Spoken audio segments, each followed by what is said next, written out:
Hello दोस्तों, कैसे हो आप सभी। तो आज की इस वीडियो में हमारे पास एक बहुत ही इंटरेस्टिंग टॉपिक रेक्टिफायर्स है ना। तो आज की इस वीडियो में हम देखेंगे कि रेक्टिफायर्स होता क्या है, रेक्टिफायर्स के टाइप कितने होते हैं और रेक्टिफायर्स वर्किंग क्या होती है, और लास्ट में हम इनकी वेवफॉर्म भी ड्रॉ करना सीखेंगे।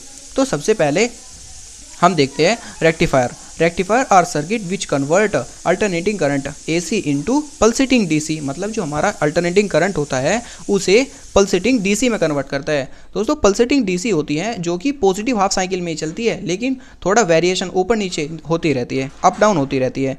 ठीक है, इसके बाद bipolar signal into unipolar signal. ये हमारा बाईपोलर सिग्नल से यूनिपोलर सिग्नल में भी कन्वर्ट करता है। बाईपोलर सिग्नल वो होता है जैसे साइन वेव। दोस्तों जैसे sine wave, positive half cycle और negative half cycle, positive negative, यानी ये दोनों कवर करता है, पॉजिटिव और निगेटिव। लेकिन जो हमारा यूनिपोलर सिग्नल होता है वो केवल या तो पॉजिटिव हाफ साइकिल कवर करता है या फिर निगेटिव हाफ साइकिल। ठीक है, दोनों नहीं करता। इसके बाद हम देख लेते हैं कि इसके टाइप कितने होते हैं। Rectifiers are grouped into 2 categories. दोस्तों बेसिकली हमारे पास 2 प्रकार के रेक्टिफायर है। कौन कौन से? पहला तो हाफ वेव रेक्टिफायर और दूसरा हमारे पास फुल वेव रेक्टिफायर। दोस्तों हाफ वेव रेक्टिफायर के कोई टाइप नहीं होते, ये सिंगल होता है। इसके बाद बात करें हम full wave rectifier. Full wave rectifiers के 2 टाइप होते हैं। पहला तो हमारा होता है इसमें सेंटर टैप रेक्टिफायर, इसे कहते हैं centre tapped full wave rectifier, है ना। दूसरा होता है हमारा ब्रिज रेक्टिफायर। दोस्तों आज की इस वीडियो में हम हाफ वेव रेक्टिफायर को कवर करेंगे। तो दोस्तों सबसे पहले हम देख लेते हैं कि हाफ वेव रेक्टिफायर किस तरह से हमने ड्रॉ करा, किस तरह से बनाया। तो सबसे पहले हमने एक प्राइमरी कॉइल ली, फिर हमने एक सेकेंडरी कॉइल ली। ठीक है, प्राइमरी में हमने एक अल्टरनेटिंग करंट सप्लाई दी। क्या दी? AC supply. ठीक है, ये हमारे पास डायोड होती है। सेकेंडरी कॉइल में हमारे पास एक डायोड होती है और एक्स्ट्रा लोड होता है। दोस्तों ज़्यादातर हम सभी रेक्टिफायर्स में स्टेप डाउन ट्रांसफार्मर का ही यूज़ करते हैं, जैसा हमने इसमें यूज़ किया है ना। दोस्तों मैंने यही लिखा हुआ है, अगर आप चाहो तो इसे पढ़ सकते हो। अब हम इसकी डायरेक्ट वर्किंग पर आते हैं कि ये वर्क कैसे करता है। जो हमारा हाफ वेव रेक्टिफायर है वर्क किस तरह करता है। तो दोस्तों देखिएगा, कोई भी रेक्टिफायर हो या फिर हाफ वेव रेक्टिफायर हो, फुल वेव रेक्टिफायर हो, सभी की वर्किंग हम पहले पॉजिटिव हाफ साइकिल चलाकर दिखाएंगे और फिर निगेटिव हाफ साइकिल। तो अभी हम पॉजिटिव हाफ साइकिल लगाकर दिखाते हैं।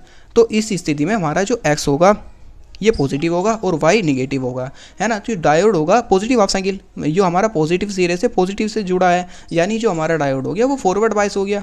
फॉरवर्ड बाइस होने का मतलब ये है कि अभी डायोड हमारा इस तरह से आउटपुट दे, जैसे इनपुट पे हमने एक अल्टरनेटिव करंट दी तो आउटपुट पर हमारा ये मिली, है ना। हम मैंने क्या कहा था, या तो हमारा जो हमारा रेक्टिफायर होता है पॉजिटिव में कन्वर्ट करेगा केवल, या फिर निगेटिव में कन्वर्ट करेगा, इस तरह करेगा ना। हाँ, तो मैंने यही सब कुछ लिखा हुआ है। ठीक है, इसके बाद हम देख लेते हैं निगेटिव हाफ साइकिल। दोस्तों जब हम निगेटिव हाफ साइकिल अप्लाई करेंगे तो इस स्थिति में हमारा जो X होगा वो हमारा निगेटिव होगा और जो हमारा Y होगा वो हमारा पॉजिटिव होगा, है ना। तो इनपुट पर जैसे हमने निगेटिव हाफ साइकिल दी, ये हमारी निगेटिव हाफ साइकिल थी तो पॉजिटिव, तो हमें आउटपुट पर कुछ भी नहीं मिला। क्यों नहीं मिला? क्योंकि हमारा जो डायोड है वो तो फॉरवर्ड बाइस हो गया, यानी उसका कनेक्शन तो टूट गया, तो हमें आउटपुट पर कैसे मिलेगा कुछ, है ना। तो दोस्तों इसके बाद हम इसकी वेव फॉर्म को भी देख लेते हैं। दोस्तों वेव फॉर्म, अगर एग्जाम में बोल रखा है क्वेश्चन में कि ये आपको बनानी है wave form, draw the wave form half wave rectifier, तो बनानी ही है। लेकिन अगर नहीं भी आया तो तब भी आपको ये बना कर आनी है, क्योंकि ये बहुत सिंपल है। जैसे हमने पहले इनपुट में ये दी, साइन वेव दे दी एक, मान लो इसी तरीके से चलती है ना साइन वेव, तो पॉजिटिव निगेटिव या 0 पाई 2 पाई इस तरीके से बढ़ती जाएगी हमारी। ठीक है, तो जैसे हमने यहाँ पे इनपुट दी, अब इस तरह हमें आउटपुट पे, जब हमने first positive half cycle apply की थी तो हमें पॉजिटिव हाफ साइकिल ही मिली, लेकिन जब हमने नेगेटिव हाफ साइकिल अप्लाई की तब हमें कुछ नहीं मिला। तो इसी तरह हमने ड्रॉ की है। अब आप कितनी भी बार दिखा सकते हो, ये मिनिमम है, इतना है तो दिखाना ही है। ठीक है, तो दोस्तों अब नेक्स्ट वीडियो में मिलते हैं। नेक्स्ट वीडियो में हम सेंटर टैप रेक्टिफायर और ब्रिज रेक्टिफायर को कवर करेंगे। थैंक यू दोस्तों देखने के लिए।